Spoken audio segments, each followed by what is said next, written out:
কেমন আছেন সবাই? বন্ধুরা, হ্যাকিং শব্দটি অনেকের কাছেই আতঙ্ক বা আগ্রহের বিষয়। হ্যাকিং কি? ইথিক্যাল হ্যাকিং কি? আপনাকে একজন সম্পূর্ণ হ্যাকার হতে গেলে কি কি করা প্রয়োজন এবং হ্যাকিং থেকে কিভাবে নিজেকে সুরক্ষিত রাখবেন এবং পরিপূর্ণ হ্যাকার হতে গেলে আপনার কতদিন সময় লাগতে পারে, এই সকল তথ্য জানবো আজকে পুরো ভিডিও জুড়ে। তার আগে হ্যাকিং সম্পর্কে কিছু ধারণা থাকা প্রয়োজন। তো কথা না বাড়িয়ে চলুন শুরু করা যাক। যারা আমার চ্যানেলে নতুন এসেছেন, নিচ থেকে চ্যানেলটি সাবস্ক্রাইব করে বেল বাটনে চাপ দিয়ে রাখুন, তাহলে পরবর্তীতে গুরুত্বপূর্ণ ইনফরমেশন আপনার নোটিফিকেশনে চলে যাবে। চলুন মূল আলোচনা শুরু করা যাক। হ্যাকার সাধারণত তিন ধরনের হয়ে থাকে: white hacker, grey hat hacker এবং ব্ল্যাক হ্যাকার। হোয়াইট হ্যাকার নিজের স্বার্থের জন্য কোনো ধরনের কাজ করে না। তারা কোনো ব্যক্তি বা প্রতিষ্ঠানের হয়ে কাজ করে থাকে।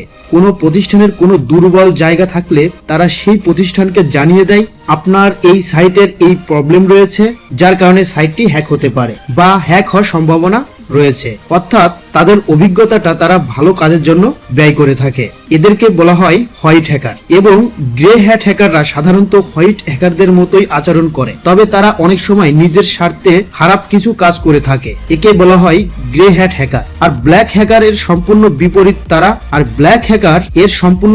তারা কখনো তাদের অভিজ্ঞতাটাকে ভালো কাজে ব্যয় করে না। অর্থাৎ নিজের স্বার্থে বা কিছু অর্থের জন্য কোনো ব্যক্তি বা প্রতিষ্ঠানকে তারা বিপদে ফেলে হ্যাকিং এর মাধ্যমে। সোজা কথায় বলতে গেলে অনলাইন জগতে অন্যের প্রাইভেট জিনিস তার পারমিশন ছাড়া লুকিয়ে সেটিকে দেখা বা তার উপর দখলবাজি করা বা লুটপাট করাকেই হ্যাকিং বলা হয়। সেটা হতে পারে social site, online bank account, CC camera থেকে শুরু করে আপনার গাড়ি, যত কিছুই আপনি অনলাইনে করছেন সবকিছুই। অনেকেই মুভিতে দেখে থাকবেন কম্পিউটার স্ক্রিনের উপর কিছু কোডিং ভেসে ওঠে, তারপরেই সাইটটি হ্যাক হয়ে যায়। বিষয়টি এতটাও সোজা না, আবার বিষয়টি এতটাও কঠিন নয়। তাহলে চলুন আর একটু গভীরে যাওয়া যাক। বর্তমানে অনেক হ্যাকিং সিস্টেম থাকলেও উল্লেখযোগ্য বা জনপ্রিয় হ্যাকিং সিস্টেম হচ্ছে তিনটি, যার মধ্যে নাম্বার 1 মেইলওয়্যার বা injecting device, number 2 social engineering বা ফিশিং, নাম্বার 3 ক্র্যাকিং পাসওয়ার্ড। প্রথমে আসা যাক নাম্বার 3-এ, ক্র্যাকিং পাসওয়ার্ড। ক্র্যাকিং পাসওয়ার্ড এই হ্যাকিংগুলি সাধারণত বিভিন্ন ধরনের অ্যাপস বা সফটওয়্যারের মাধ্যমে করা হয়, যেগুলির ভিতরে লক্ষ কোটি পাসওয়ার্ড সেট করা থাকে এবং এই সফটওয়্যার অটোমেটিক্যালি ভাবে পাসওয়ার্ডগুলি অ্যাপ্লাই করতে থাকে। সেই লক্ষ কোটি পাসওয়ার্ডের ভিতরে যদি পাসওয়ার্ড ম্যাচিং করে যায়, সহজেই একটি ইউজারের পাসওয়ার্ড হ্যাকিং করা সম্ভব। বিশেষ করে এই সফটওয়্যার বা অ্যাপসগুলি আগে ব্যবহার করা হতো, যেখানে পাসওয়ার্ড রিলেটেড হ্যাকিং থাকত। এক সময়ের খুব জনপ্রিয় হ্যাকিং মাধ্যম বলে মনে করা হতো, কারণ আগে আমরা কোথাও পাসওয়ার্ড দেওয়ার আগে কোনো ধরনের হার্ড পাসওয়ার্ড ব্যবহার করতাম না, যার ফলে সহজেই সফটওয়্যারের মাধ্যমে আপনার পাসওয়ার্ডটিকে নিমেষেই ভেঙে ফেলা সম্ভব হতো। তবে ডিজিটাল যুগে এখন প্রায় সকলেই জানে পাসওয়ার্ড জনিত বিষয়গুলি অনেক হার্ড দিতে হয়। অর্থাৎ আগে মাথা না ঘামালেও এখন পাসওয়ার্ড দেওয়ার সময় সকলেই সেটাই চিন্তা ভাবনা করেই দেয়। তাই এর জন্য আগে এক সময় জনপ্রিয় থাকলেও এখন এই ধরনের অ্যাপ বা সফটওয়্যারগুলো তেমন কাজ করে না। এই ধরনের হ্যাকার হতে গেলে আপনাকে কোনো উচ্চ শিক্ষিত হতে হবে না, শুধু কিছু সফটওয়্যারের টিউটোরিয়াল দেখলেই এই ধরনের হ্যাকার হওয়া সম্ভব।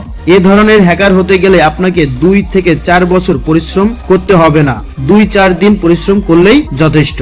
এবার আসা যাক নাম্বার 2 সোশ্যাল ইঞ্জিনিয়ারিং বা ফিশিং সাইট। এ ধরনের হ্যাক করতে গেলে আপনাকে অল্প পরিমাণ হলেও ওয়েব ডেভেলপার এবং কোডিং জানতে হবে, কারণ যে সকল সাইট থেকে আপনাকে হ্যাক করে নিয়ে আসা হবে হুবহু এরকম একটি ওয়েবসাইট বা হুবহু একটা পেজ তাদেরকে ডেভেলপ করতে হয়।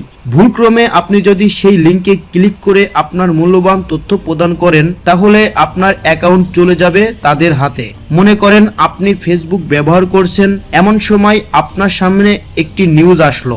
এমন কিছু নিউজ থাকে যেগুলি দেখার পর আপনার মাথা অনেকটাই কাজ করে না, শুধুমাত্র জানার ইচ্ছা থাকে হলিউড কিং বাদশা শাহরুখ খান আর নেই, কোন নায়ক নায়িকার গোপন ছবি ফাঁস হয়েছে, 5 লক্ষ টাকার বাইক পাচ্ছেন মাত্র 1 লক্ষ টাকায়। এই ধরনের নিউজ দেখে সাধারণত আমরা অনেকেই লিংকে ক্লিক করি।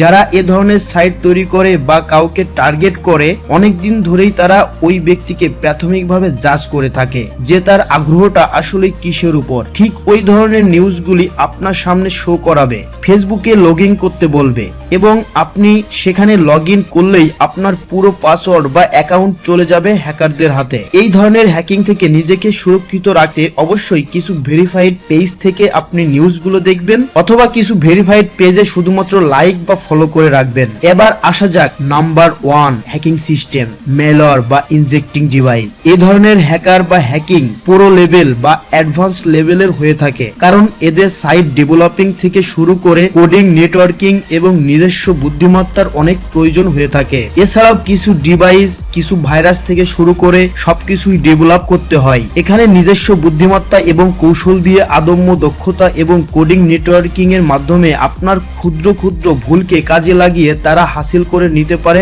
আপনার সবকিছু।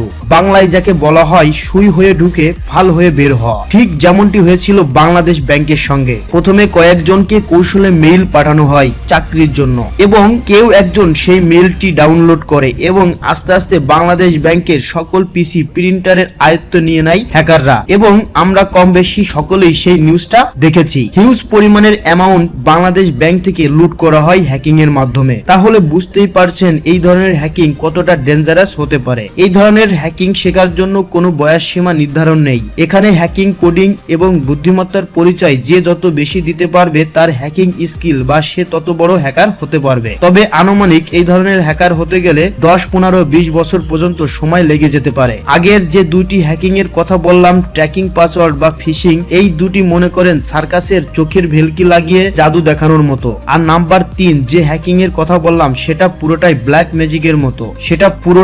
ম্যাজিকের মতো, একটা সম্পূর্ণ রিয়েল হ্যাকিং। তবে তারা সাধারণত এই বড় ধরনের অভিজ্ঞতা আমাদের মতো ছোটদের ক্ষেত্রে কাজে লাগাবে না। তারা তাদের 15 থেকে 20 বছরের অভিজ্ঞতা সাধারণত কোনো কাজের জন্য তারা ব্যয় করে না। আর যদি তারা কোনো কারণে আপনাকে টার্গেট করে থাকে তাহলে ধরে নিতে হবে তারা আপনাকে ক্র্যাশ করে নেবে। এখন প্রশ্ন হচ্ছে, তারা যেহেতু বড় হ্যাকিং করে অনেক বড় বড় কোম্পানিতে, সেখানে ইথিক্যাল হ্যাকাররা থাকে, তাহলে কিভাবে হ্যাকিংটা সম্ভব হয়? নরমাল একটা উদাহরণ দেওয়া যাক। যদি আপনাকে বলি সাধারণত দাবা খেলায় দুই পক্ষের সমান পাওয়ার থাকে, সবাই চুপ করে সেই সুযোগটার অপেক্ষায় থাকে কখন সে একটি ভুল চাল দিবে এবং একটি ভুল চাল দেওয়ার মানে তার রাজা, মন্ত্রী থেকে শুরু করে পুরো রাজত্ব গায়েব হয়ে যাবে। ঠিক হ্যাকিং এর ক্ষেত্রে এমনটাই ঘটে। বড় বড় হ্যাকাররা যখন তাদের ভেতরে দ্বন্দ্ব তৈরি করে ঠিক এমনটাই সুযোগ বা পন্থা অবলম্বন করে থাকে তারা। এই তো গেল হ্যাকিং বা হ্যাকার। এবার আসা যাক ভিন্ন টুইস্টে। কম বেশি সকলেই জানি বা দেখে থাকি অনেক সময়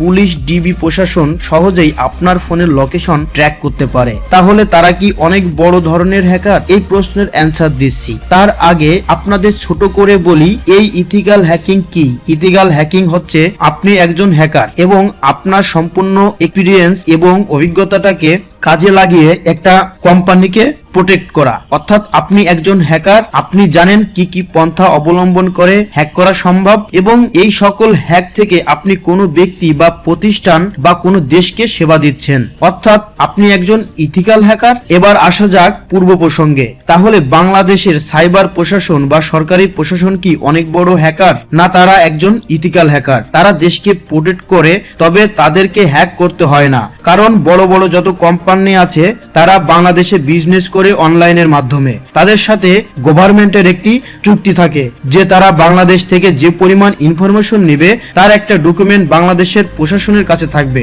বাংলাদেশের যত ফেসবুক অ্যাক্টিভিটি থেকে শুরু করে বিভিন্ন অনলাইন প্ল্যাটফর্মে যত অ্যাক্টিভিটি আছে তার সকল ইনফরমেশনের একটি ডকুমেন্ট বাংলাদেশ প্রশাসনের কাছে থাকে। তাহলে বুঝতেই পারছেন বাংলাদেশের প্রশাসনরা কিভাবে ট্র্যাকিং করে বা কিভাবে সাইবার ক্রাইম থেকে রক্ষা করে। এখান থেকে বড় শিক্ষণীয় বিষয় এটি হচ্ছে, আপনি যে অনলাইন বাবু, ময়না, টিয়া, চাঁদকে ছবি বা ভিডিও, অডিও পাঠাচ্ছেন সেখানে কিন্তু আরেকজনেরও নজরদারি রয়েছে। So be careful. কিভাবে হ্যাকিং করা হয় এবং কিভাবে হ্যাকিং থেকে নিজেকে সুরক্ষিত রাখবেন সেটি নিয়ে আলোচনা করেছি, তবে ডিপলি কোনো বিষয়ের উপর ফোকাস করতে পারেনি। মোবাইল হ্যাকিং, ফেসবুক হ্যাকিং, পিসি হ্যাকিং, নেটওয়ার্কিং হ্যাকিং, এই হ্যাকিং গুলো নিয়ে পরবর্তীতে কোনো ভিডিওতে আবারও দেখা হবে আপনাদের সাথে। ভিডিওটি এই পর্যন্ত। ভিডিওটি কেউ মিস করতে না চাইলে চ্যানেলটি অবশ্যই সাবস্ক্রাইব করে বেল বাটনে চাপ দিয়ে রাখবেন। সকলকে অসংখ্য ধন্যবাদ।